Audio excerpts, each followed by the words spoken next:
So I just finished reading this book. Wanted to tell you about it. Simple Wealth, Inevitable Wealth by Nick Murray. There it is. It's a pretty good book. I really liked it. It really talked about it compared stocks, funds, bonds, government bonds, and corporate bonds. And it talked about the differences between them.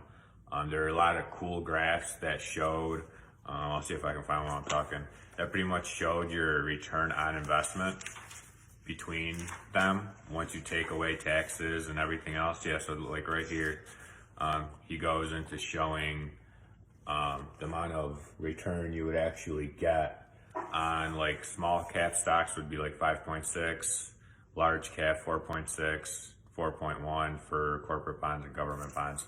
Anyway, there's a lot of cool graphs in there where he talks about like with actual numbers to like back it up. The biggest takeaway that I think the book had, so he's a financial advisor, so he pushed financial advisors like crazy. For the only reason it's not to tell you what to buy or what to do, obviously to give you a plan, but to make sure that when difficult times like right now come across and the market drops, that people don't sell, and instead of selling they buy, right? Or don't do anything, right? A lot of people, when they see that the market drops, they get emotional and they're like, oh no, I'm losing all my money, and they'll sell, trying to like stop the bleeding. But what they end up doing is all the time, right? Because I've done it too, so I know. You always sell at the very bottom, and then the next day it starts going up and you're like, damn it. Right? So like he was pushing financial advisors because you would want your financial advisor to convince you not to give into the fear of selling, right? He also talked about how this is all like huge long-term stuff, right?